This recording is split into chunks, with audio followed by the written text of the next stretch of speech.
Good morning, everyone.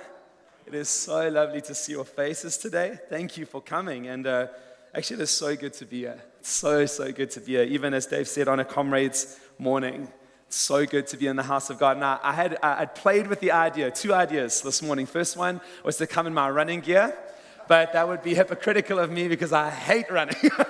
I really don't like it. The only race I'm running is the race for Jesus, and that's it. Because and Kate can definitely testify that is true. I thought the second thing that I might love to do, just to make this morning a little bit more interactive and visual, was I wonder what these people in the story of Ruth were wearing. I thought of like going and hiring like a really cool looking shawl thing, and then wondering about having like barley bits lying all over. And then I just thought I'd get in big trouble with the people who clean the church. There are barley grains everywhere. That would not be the thing. So it is just, this is what you've got, and it is so good to be gathering around God's word together. And if you didn't know, I feel like we have been introduced to it, but we are in the second week of a series through this book of Ruth in the Old Testament. And last week, Nick opened up Ruth chapter 1 beautifully. Opened it up and walked us through and gave us some really big pieces. And so what I thought I would do is just remind us of a couple of those things before we then go into Ruth chapter 2, which we're going to walk systematically through piece by piece. Is that good? You with me? Awesome.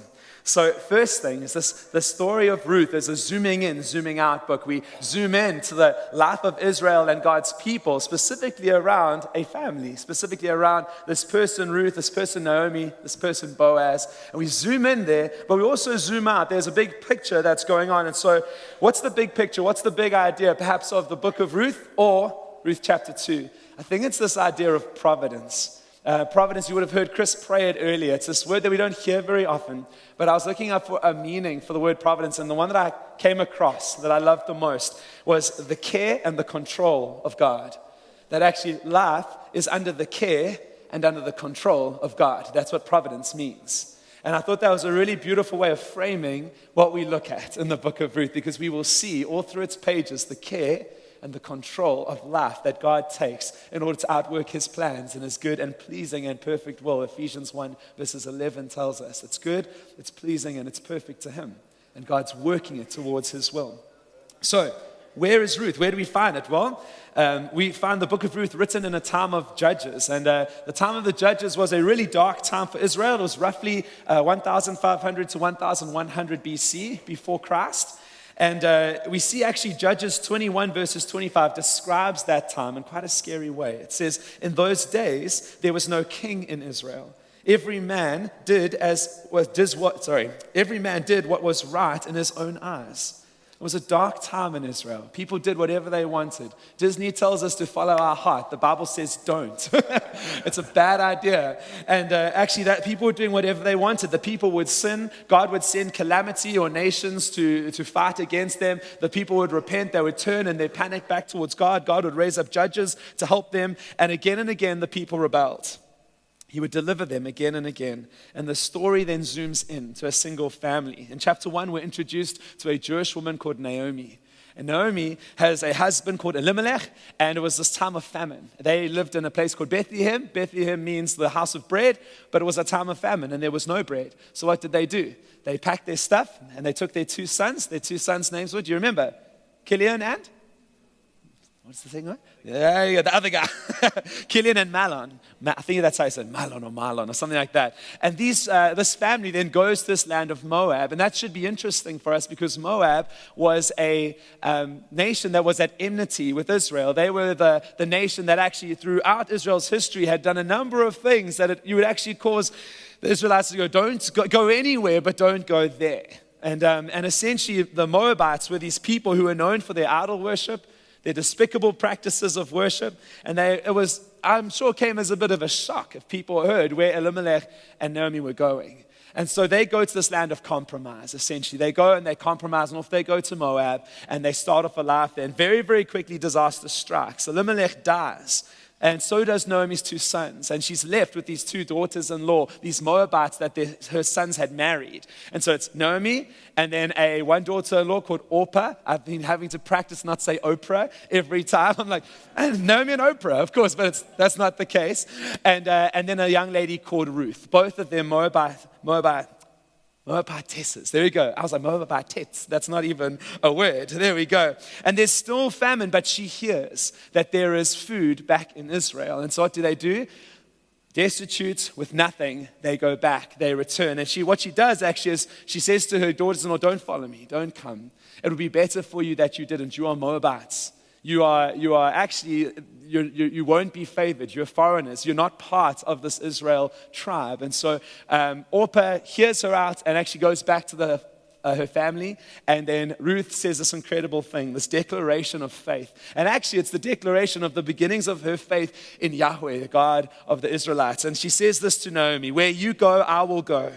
And where you stay, I will stay. Your people will be my people, and your God, my God. Where you die, I will die, and there I will be buried. May the Lord, Yahweh, the Lord, deal with me, be it ever so severely, if anything but death separates you and me. And so like a prodigal daughter, Naomi and Ruth, they come back to Bethlehem, back into Israel, and they cause the town to get stirred. Essentially, the people, was this Naomi? Could that be Naomi? They're probably asking questions, where's Elimelech? Where are their sons? Who's this person perhaps with them? But is this Naomi? And Naomi kind of gives us a little look into where she is spiritually and emotionally at that moment. She gives us a bit of a peek into her diary, as it were. And she says this thing to them, these people in Ruth 1 verse 20. She says, don't call me Naomi. Call me Mara, which means bitter. For all that has happened, for the Almighty has dealt with me very bitterly. I went away full, but the Lord has brought me back empty. Why call me Naomi? The Lord has afflicted me. The Almighty has brought misfortune upon me. Imagine that. Imagine saying that to the people of God. People are like, hey, it's Naomi. Don't call me Naomi. And then out comes this revelation actually of where she is right now. And she is a far cry from the blessed people that God calls his people to be. Again and again in the Old Testament, he talks about blessing his people, that nations would be drawn actually to the blessing of God and the hand of God on his people. But she seems to be a far cry from that. And maybe even this morning, just a side thought, maybe even this morning as you're sitting here, maybe you can relate more to Naomi than you would like to admit. And maybe you're sitting there going, why has the Lord afflicted me? I think the book of Ruth is for you. And so we're going to look for this thing called providence. We're going to look for the care and the control of God in this story. And we're going to place ourselves in it too and allow God to minister to us there. And so verse 24, as Nick finished off last week, and the Ruth chapter 1 finishes off with this exciting thing. It says, So Naomi returned from Moab, accompanied by Ruth the Moabite, her daughter-in-law, arriving in Bethlehem as the barley harvest was beginning. Somehow, miraculously, there is a harvest. There is food in the famine, and it's amongst God's people, and God's going to do something with these young ladies, or young and old lady, I suppose, and he's going to do it here. And so we get to look at that. So somehow there's a harvest in Bethlehem, even in the famine, and there's a sense of something that's about to go down. Are you ready for Ruth chapter 2? Okay, so something glorious, something of the providence of God is about to happen. There's a glimmer of hope, and we learned from last week. I just thought I'd throw this in. I was listening and reading, and really I've had such a joy looking at different commentaries on Ruth chapter 2. And one person puts it like this, setting up Ruth chapter 2. He says this, what we learned from Ruth 1 is that God sovereignly ordains sorrowful tragedy to set the stage for surprising triumph. Can I read that again? God sovereignly ordains sorrowful tragedy to set the stage for surprising triumph. In the moments when God seems furthest from us, it may be that he is laying the foundations for the greatest displays of his faithfulness to us. And so Ruth chapter 2 comes along. One commentator, when they start off this chapter, they write this, and here he is. That's how they start off their commentary, talking about this man who we're going to learn about today called Boaz. And that sets your heart aflutter just thinking about it, I'm sure. Anyway, Ruth number 1 says, Ruth 2 verses 1. Now Naomi had a relative on her husband's side, a man of standing from the clan of Elimelech, whose name was Boaz. What did the person say in their commentary? And here he is. Straight away, Ruth 2, we're introduced to this person, an important person. What's interesting is that phrase, a man of, it says there, a man of standing, can actually be interpreted in multiple different ways. It can be meaning he's a worthy man. It can mean that he's a man of wealth. There's wealth, there's possessions. It could mean that he is a man of valor or a chief member of his family. You know, like those people in your family that just run things. If they're there, things are sorted, there's order. You know what I'm saying? He's a chief in his family, what is something of what that means. But any way that we look at it, he is a man of influence and a man of character, and he is the centerpiece to the story. Actually, we think the book of Ruth is about Ruth, but it's actually about Boaz. And there's a reason for that, which we'll explore more and more today. And then we shift the story back to Naomi and Ruth, verse 2. And Ruth, the Moabite, said to Naomi, "Let me go to the fields and pick up the leftover grain behind anyone in whose eyes I find favor." Naomi said to her, "Go ahead, my daughter." And the reality is that they were poor. They were destitute. They were widows. They had nothing. And so what they were going to do was they were going to go pick up the leftovers after the harvest, which I'm sure many of you know. But what's possibly even more beautiful is that God had ordained earlier on in the periods of history of his people, in Leviticus 19, verses 9 to 10, he instructs them something. He says to his people to follow this law that they should leave the margins of their fields unharvested. And what they drop on the ground, they should leave it there. Why? For who? For the poor, for the widow, for the vulnerable. It seems as though God, all those many years ago, had a picture in mind of setting up and placing things in position so that Ruth would meet this man called Boaz. That's providence. It's the control and the care of God in ways that they might not have known at the time. But looking back, we can say, just like David, surely goodness and mercy have followed me. We see the providence of God even here. God had built into the fabric of the society of his people that the poor and the vulnerable would be taken care of. That's something of who God is, something that we're going to learn of his character. So this is hard work, though. It's stooping, it's bending, it's picking up stalk by stalk. It's to glean is difficult, backbreaking work. It's work in the sun, hour after hour. But Ruth was willing to put in the effort. She shows us something. She's a woman of enterprise. She's a woman of agency. She's a woman who's not afraid to work hard. And I think not only are we going to look at the beautiful unfolding story of salvation and God's gospel and good news to us this morning, but we're also going to learn some things about work. We're going to learn some things about actually what does God expect from his people? How should we represent him in the world? And we learned something of that from Ruth. She's willing to put in the effort. She's not afraid to invest her strength and her time into getting the job done. She is not afraid of hard work, as we'll see later. And we can learn something from this Ruth. She doesn't just talk about working hard, she actually does it. I love that. Have you ever spoken to someone and they're like, "How are you doing?" "I'm busy." That's all you get, "I'm busy." But she's not all talk, this Ruth. She's actually out there to do it. And she's willing to go out and actually make a plan for her and Naomi so that they have food. Verse 3. So she went out and entered a field and began to glean behind the harvesters. As it turned out, she was working in a field belonging to who?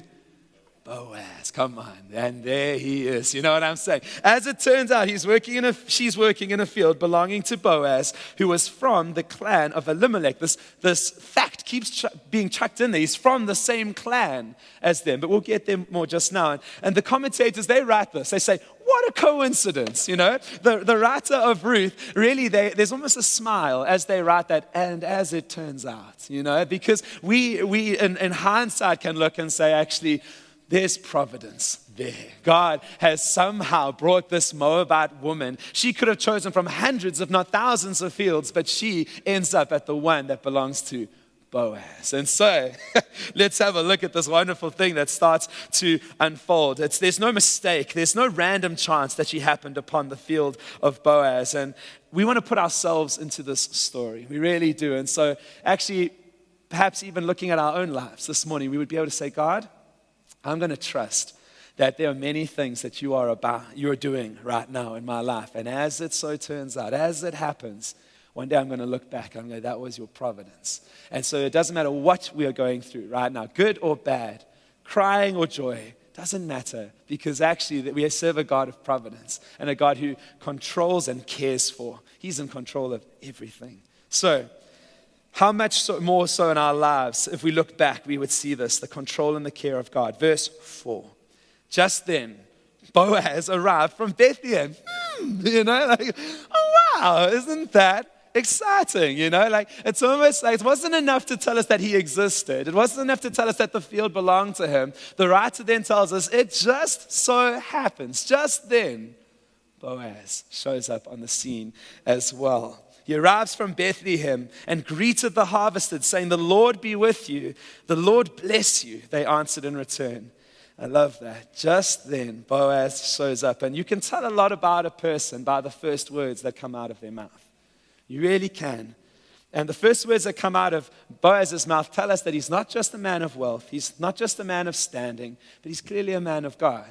It's the first thing that comes out of his mouth, that the Lord be with you, blesses his workers, the people who are serving him in his field. Certainly he's a man of standing, but we get an impression of how he relates to his workers.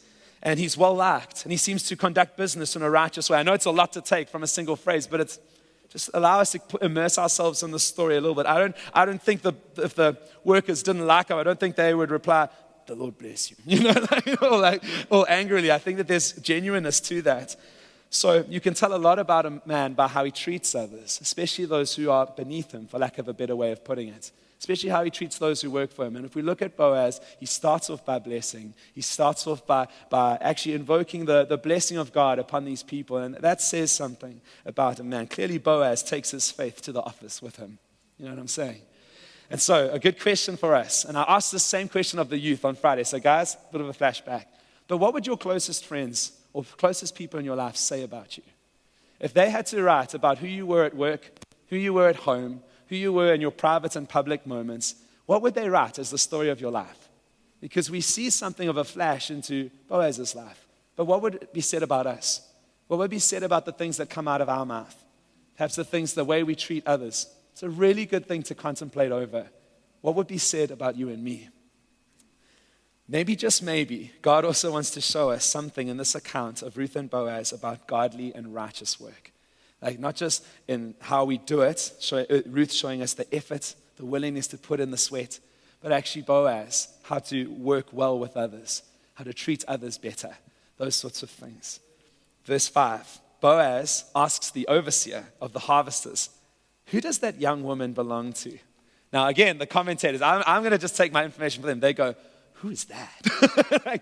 they take a moment and say, Boaz, he's inquiring because it's almost like, who is that? Now, there's no clear indication that romance is beginning. That's chapter 3. That's coming.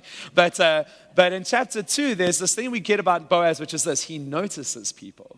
He actually sees people. He notices that this woman is not someone that he knows, and she's in his field. And I think that tells, again, a lot about the character of a person. Do we notice people around us? Do we notice those who are the ones that society typically marginalizes? Are we the ones who actually carry something of the heart of God? Because think about the parable that Jesus told. Go out into the highways and the byways, I think, Dave, you were sharing it this morning, and find all that you can find there and invite them in. You know, God clearly has a heart for those who are vulnerable and who are overlooked.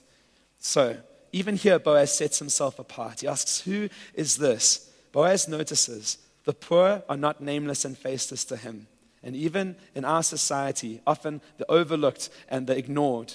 What is Jesus trying to teach us about how he feels about the poor here? Verse 6. The overseer replied and said, "She is the Moabite who came back from Moab with Naomi." She said, it's like turning back to Boaz, "Please let me glean and gather among the sheaves behind the harvesters. She came into the field and has remained here from morning until now, except for a short rest in the shelter." My reading betrays me today, friends. It's all good.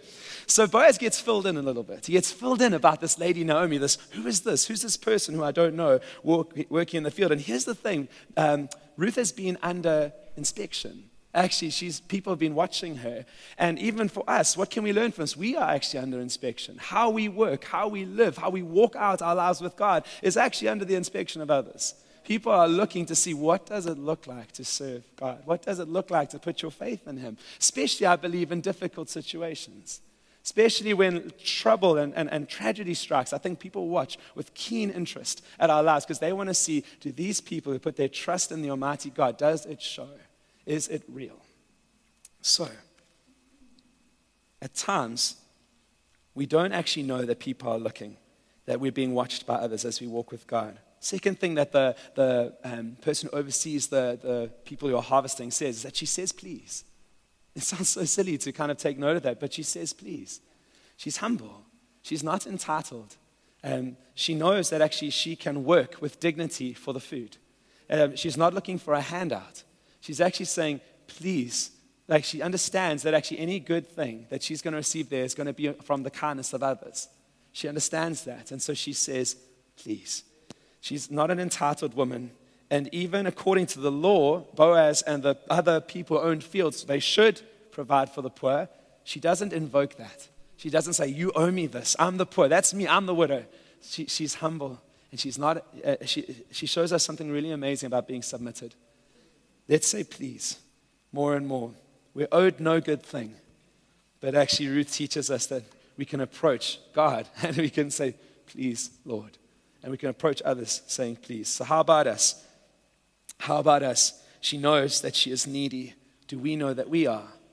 Do we know that we are needy this morning, friends? Do we know that we are entirely dependent on the kindness of God for every day and everything, all the time, every moment?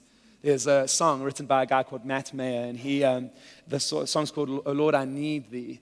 And he writes, I'll just read you the verse in the chorus. He says, Lord, I come, I confess, bowing here, I find my rest. Without you, I fall apart. You're the one that guides my heart. Lord, I need you, oh, I need you. Every hour, I need you. My one defense, my righteousness. Oh God, how I need you. I'll share with you verse 2. When sin runs deep, your grace is more. Where your grace is found, that's where you are. And where you are, Lord, I am free. Holiness is Christ in me. Lord, I need you. Oh, I need you. Every hour, I need you. My one defense, my righteousness. Oh God, how I need you. Do we know our need this morning? We are Ruth. We are Ruth. We are needy. We say, but my bank account is full. Oh, friend, if a bank account could save you. Might say, oh, I have all the friends I could possibly ever need. Oh, but do you have a friend in Jesus? Like we are needy friends. And actually, it's good that we know that. It's good that we come humbly before God and say, God, please. We know that from his kindness comes everything that we do need. Verse 8. So Boaz said to Ruth, my daughter, listen to me. Don't go and glean in another field, and don't go away from here. Stay here with the women who work for me.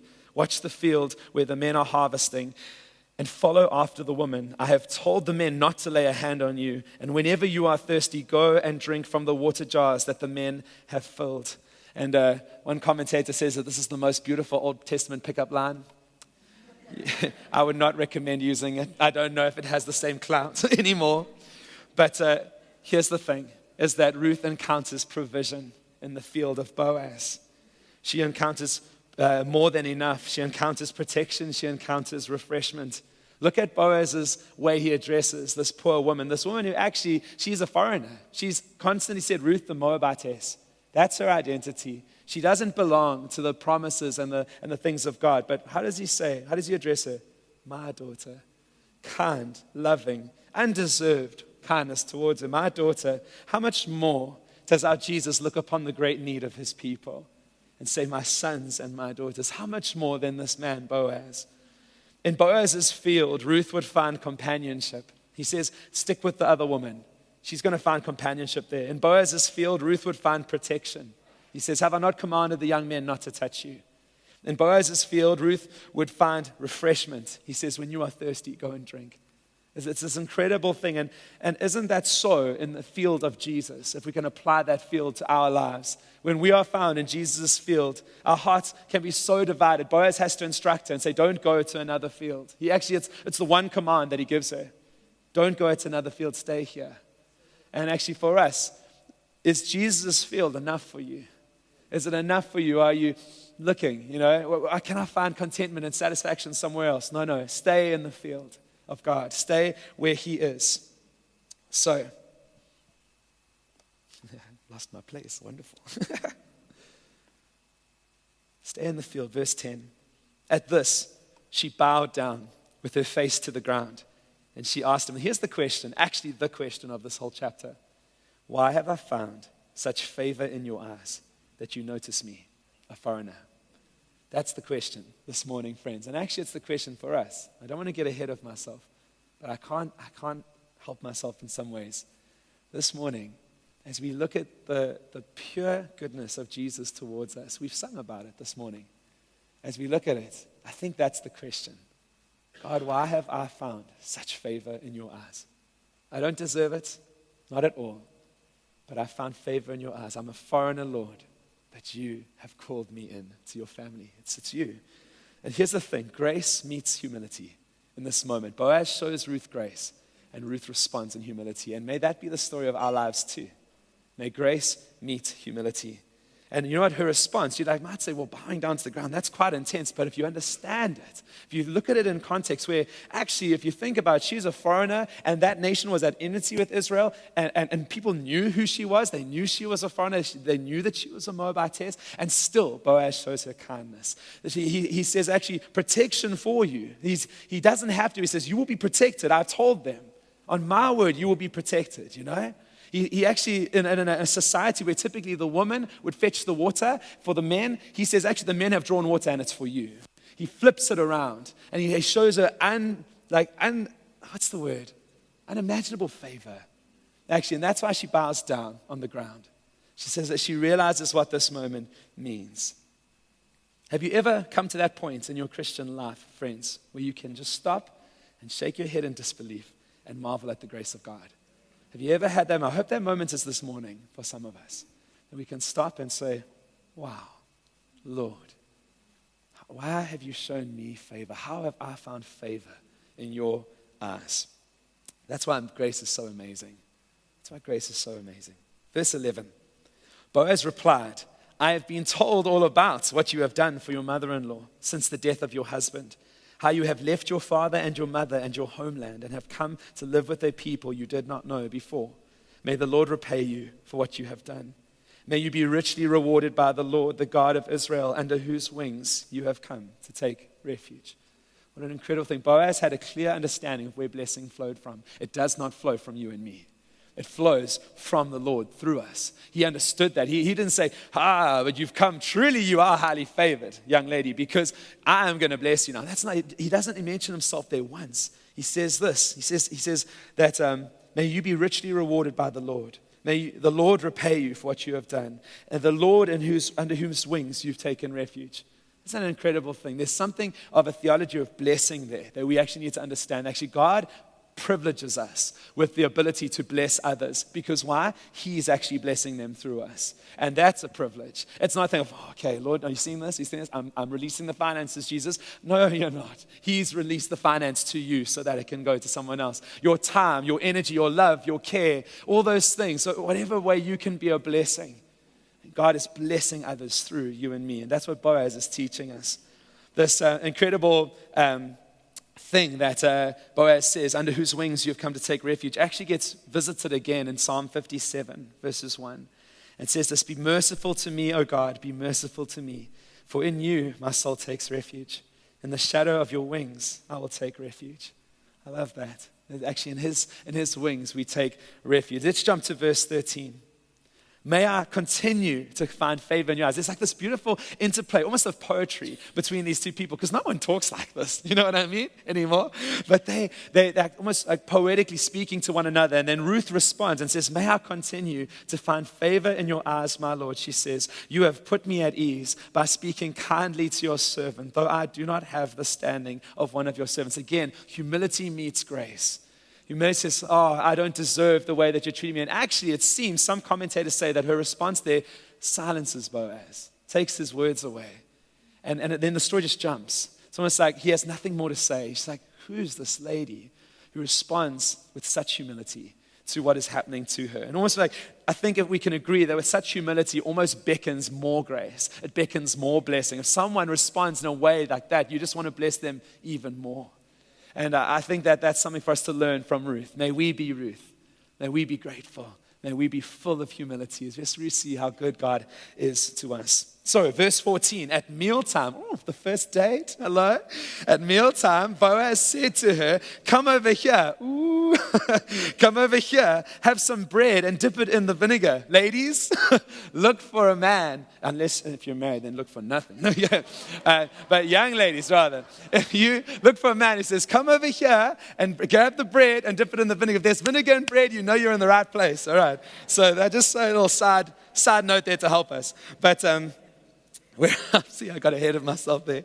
Let's come dip it in the vinegar. When she sat down with the harvesters, he offered her some roasted grain, and she ate all that she wanted. And he says she was satisfied. She ate her full. And she had some left over. Here's the thing. He invites her to lunch. He invites her to his table. He serves her. It says he offers her the bread. There's something straight away, almost like our sense of smell for Jesus should be ringing overtime here a little bit, because he invites us to his table and he serves us at his table. The Lord of the harvest, which is exactly what's happening here, is serving her. That's what our Jesus does. Boaz is a picture of Jesus. The foreign woman is sitting at the table, undeserved. Do you see it? That's us. We are Ruth. And so we read that she ate and she was satisfied and she had some left. And so isn't it amazing that even for us we can say, am I satisfied at the table of Jesus? Am I able to eat my fill there? If we have not eaten our fill and if we are not satisfied at the table of Jesus, then we don't know him, friends. We are not at his table. But if we have, and we've eaten our fill, and there's more left over, there's abundance, then I think we are at the table of Jesus. So, she got more than she thought. Coming to Boaz by grace would yield more unexpected results. And so this begs the question for us, are we satisfied in Jesus? Are we satisfied being provided for as sons and daughters of God? Verse 15. As she got up to glean, so she gets back to work again. This skill, can't stop her. Boaz gave orders to his men. Let her gather among the sheaves. Don't reprimand her. Even pull out some of the stalks for her from the bundles and leave them for her to pick her up. Don't rebuke her. And again, he's providing for her. Again, he's protecting her.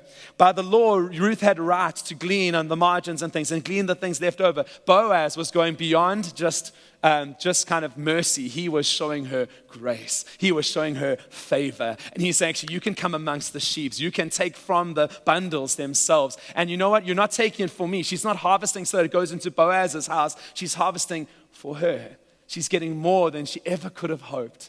Boaz is showing her such kindness, such grace. And you might expect that God, because of his mercy, would find a way just to forgive us. But through the cross, he goes way beyond it, and he finds a way to give us the gift of righteousness. God goes like Boaz above and beyond just mere mercy. And he goes into grace and favor, and he shows us the more than enough, the abundance of belonging to him. That's why God's grace is so amazing. Verse 17. So Ruth gleaned in the field until evening. She kept going and kept going. She worked hard. You with me? She worked hard. And this little verse does, however, provide us with a second warning in this chapter. The first warning, or checkpoint rather, was when Boaz said, stay in the field.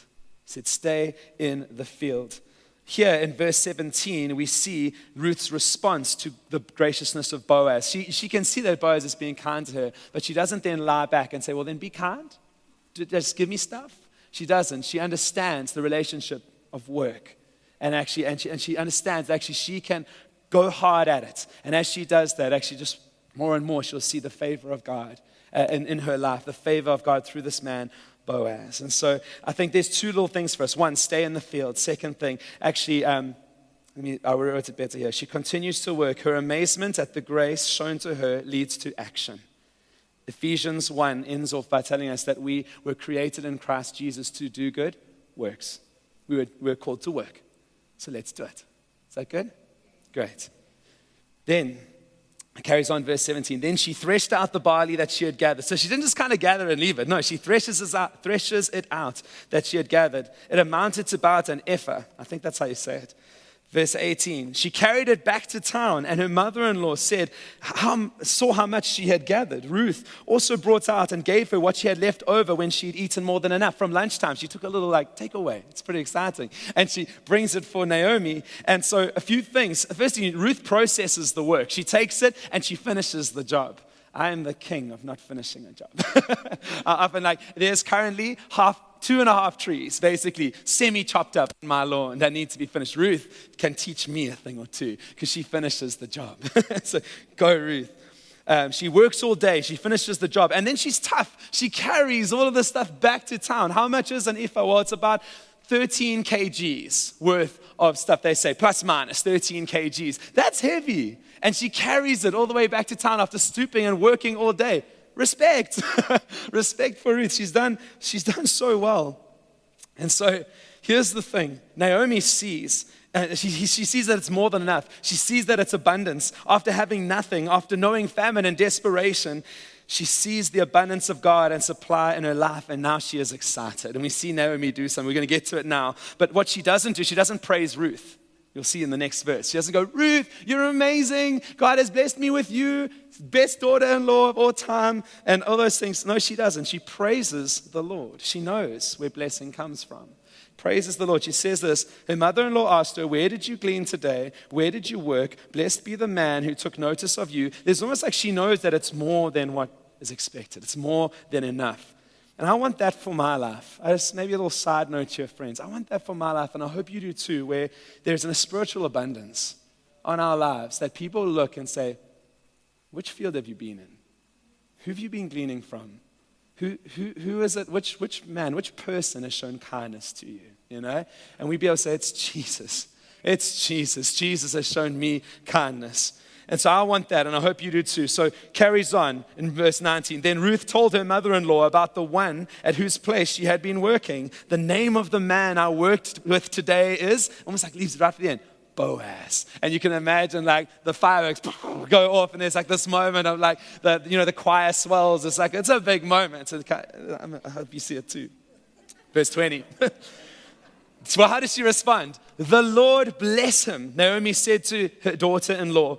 He has not stopped showing his kindness to the living and the dead. She added, that man is our close relative. He is one of our guardian redeemers or kinsman redeemers. We're going to visit a few of those things there. But the first thing is, how different is this Naomi from the call me Mara? The Almighty has dealt bitterly with me. To suddenly she's invoking blessing of the Lord all over the place on this person. It's like, the Lord bless him. The Lord bless him. There's this clear thing. She sees the providence of God in her life. May we do the same. May we be a people who actually have eyes to see. Eyes, because we can wander around blind as anything, not actually seeing the goodness of God. But she can see it. This woman who was bitter, this woman who was destitute, sees it, and she calls it out for what it is. And she says, the Lord bless him. She sees it exactly for what it is. And she calls it this word kindness.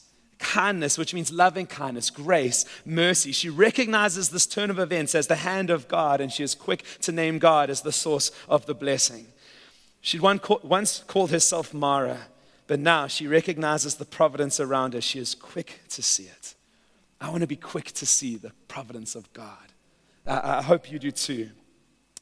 Then she adds in this detail, and we're starting to bring this thing to her land. She adds in this detail, she says, here's a kinsman redeemer. And there's something about, I know Nick explained it last week, so I'm not going to revisit it too much, but one person said it beautifully, which I thought I'd share with you. This guy called Roy Hession outlines 3 requirements for a kinsman redeemer. What actually allows you the ability to come and redeem and rescue a member of your clan or your kin. First one is you have to have the right to redeem, and this was given because you are related to them. And I'm going to just jump ahead and that Jesus has the right to redeem us because he came in the incarnation and became like one of us. He put on flesh and he actually gets the right to become our kinsman redeemer. The second requirement is that they need the ability to redeem. They can't be poor like the poor. They can't be destitute like the destitute. They have to have the ability. Christ has the ability to redeem. Number 3, finally, they have to be willing to redeem. They have to want it. And Christ is when he comes and tells his disciples, I came to seek and save the lost. Jesus is our true and better Boaz. He is our kinsman redeemer. Verse 21. Then Ruth the Moabite said, he even said to me, so it's almost like she's picking up on the excitement. She gets it too. She's like, he even said to me, stay with my workers until they finish harvesting my grain. Stay with them until the end of the season, essentially. Stay every day in the field and glean and glean and glean. And here's the thing. I'm just going to read what I put down here. Firstly, Boaz was gracious. He says, pull out from the bundles of grain for her to glean from. But then he goes further and he allows her to glean for the whole season, right next to his actual workers. So you had the workers who were paid for by Boaz to glean, and then there was Ruth working right alongside them, and everything she grabbed, she was allowed to keep for herself. She didn't plant the wheat, and she didn't play any part in ensuring that there was adequate growth. She simply got to reap the benefits for herself. And it's a picture of our inheritance in Jesus. Jesus, we didn't plant and we didn't make it grow, but God gives us blessing and favor as an inheritance in his son, Jesus. Verse 22. Naomi said to, I'm jumping like a crazy person. Naomi said to Ruth, her daughter-in-law, it will be good for you, my daughter, to go. I'm like, yes, Ruth, you should definitely do it. It would be good for you, my daughter, to go with the women who work with him, because in someone else's field, you might be harmed. Verse 23. So Ruth stayed close to the woman of Boaz and gleaned until the barley and wheat harvests were finished, and she lived with her mother-in-law. And that's how it ends. Chapter 2 just ends there. Like, this has happened. She works, the season finishes, and then she lives with her mother-in-law. And you almost want to be like, and then? Chapter 3 is coming up next week, and you should come so that you actually get what happens next. But a few final little things, friends, and then we're going to call this to a close. I call this part what we need to remember. So I'm going to quickly run through what that is. The characters of this story are ultimately for us to see the character of God. That's the reality of Ruth, is that we look through this story, and it is our privilege to see Jesus in every page as well as ourselves. And so let me explain a little bit of what I mean by that. Well, is there a Jewish redeemer here from the tribe of Judah who possesses the finest of qualities? Yes, there is. Boaz is a type of Jesus. Jesus is the true and better Boaz, as we've said. Let's take this picture and let's apply it to us. So a few thoughts. Firstly, let's learn how to give love. And let's learn how to show kindness from Boaz. Boaz, if we look at him, he seeks and he treats the outcast as his own family. It's an amazing thing. Ruth was a Moabitess, again and again, it tells us that. But Boaz was looking for the outcast. He shelters the weak under his wings, so to speak. He shelters her. He serves her at his table. And the Lord of the harvest serves the hungry, and he showers the needy with his grace. Boaz is a type of Jesus. Jesus does all of those things. He looks for the outcast. He shelters the weak under his wings. He serves them at his table. The Lord of the harvest serves the hungry. Yes, he is. And he showers the needy with his grace. That's Jesus. Jesus does that for us. And actually, friends, a little side thought here, but actually, we should be Boaz to others. We should be. I think there's a call for us to be like that to other people. To follow that thought, the purpose of Boaz's concern for the poor is supposed to show us God's concern for the poor.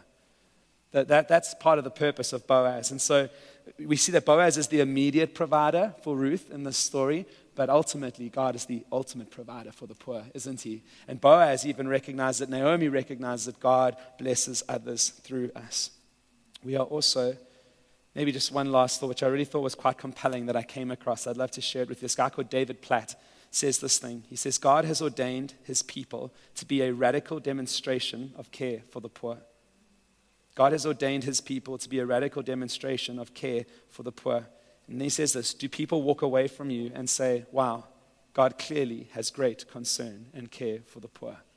Are we a visible demonstration of a God who cares for the poor and the vulnerable? May it be so. It's a very, very important thought, I think. And we are Ruth in this story. Yes, we are. We are Ruth in this story. He's called us by our name. We are foreigners and outcasts outside of the promises of God, and yet he has sheltered us under his wings in Jesus. He's brought us to his table. He has served us at his table. The Lord of the harvest is serving us. And if that doesn't blow our minds, then I don't think we know God. Well, like Ruth, we're called to stay in the field. And if you've been wandering around, friends, to other fields, you've been wandering around to other places looking for fulfillment, looking for the next, the next high, the next thing, come back to his field. And if you've never been in his field, run to his field today. Last takeaway. God always gives us what we need, and he always gives it to us at the right time. It's providence. God is the God of providence. We're going to see it throughout this beautiful story as we finish off. This chapter teaches us a theology of work, good work, godly work. It teaches us to not be shy of it, but to marvel at grace and kindness shown to us and turn it into action. Get on with the good works that Christ sets us apart to do. So, what a contrast this chapter 2 has been. Such a difference. We look in the book of Judges and it's chaos. But then in the book of Ruth, we see something different. We see that the Lord is working in and preserving his people. That's providence, friends. In the chaos of South Africa right now, the Lord is working in and working on behalf of his people. That's providence. He is the God of providence, the God in control, the God who shows care. It's the Lord who stops the famine. It's the Lord who binds Ruth to Naomi in love. It's the Lord who preserves Boaz for Ruth. does not just happen upon Boaz's field, and the light of God's love has finally broken through. It's a beautiful sound. The light of God's love has finally broken through, bright enough for Naomi to see. So let's put ourselves in this story. Let's do it. Let's put ourselves in this story together. And maybe, just maybe, if we see God's kindness to us, friends, for what it really is, we'll be like Ruth, and we'll fall on our faces, and we'll say, why have you shown such favor to me? Amen. Amen. Thank you.